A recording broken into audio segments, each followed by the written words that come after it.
Right, we're here at the Britannia. Stoke have just beaten Newcastle 1-0 thanks to a goal from Trin Shaqiri. What thoughts of Mike Pejic on a victory that keeps Stoke 7th? Yeah, it's when I would say looking at Newcastle, a very poor side, very negative. After 21 minutes, I think down, they had 21 players inside their own defending half.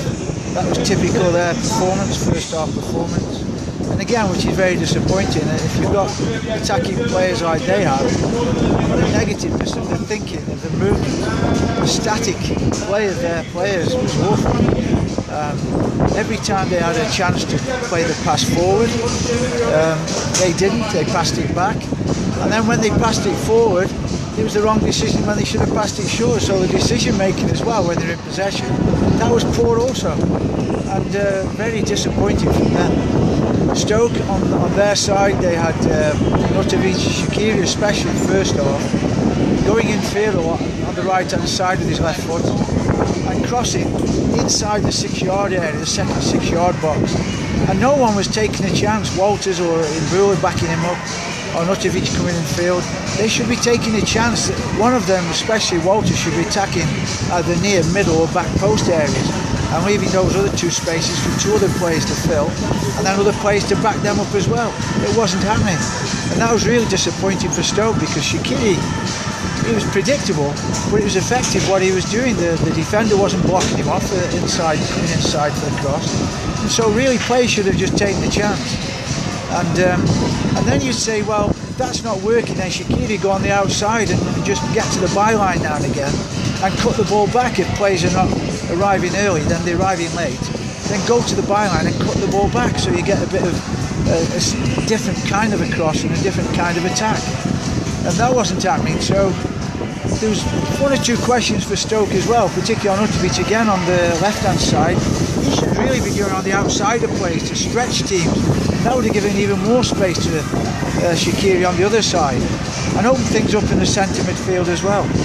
So disappointing first half, I would say, overall, in terms of their negativeness, Newcastle, and really the creativeness of Stoke, because I only had a couple of stats for Stoke in the first half. And it really, Affalay had a chance at the beginning of the second half, and it took something like 80 minutes for Shaqiri then to say, well, to hell with everybody else, I'm going in field, and I'm not going to cross the ball, I'm going to take it on the return and try a shot.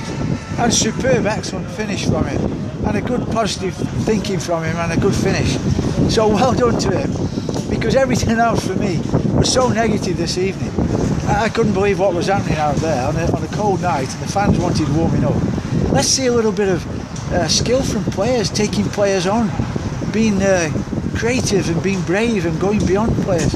Newcastle, not one player was prepared to go behind the Stoke back four on a run to receive the ball, which is hard work. They don't like hard work, and that's the problem I see in the Premiership nowadays, particularly with poor sides in this division. They're not prepared to work hard, to roll the sleeves up, get a bit of grit in them and make runs beyond defenders. Everything was in front of the Stoke back four tonight, which was really comfortable for them. Not many questions were asked from the Stoke back four. It's finished. Stoke 3-1 on the bounce. They're still 7th. What can you expect from the games to come? Well, Chelsea's a big one now on Saturday, but they should be going there with full confidence, obviously.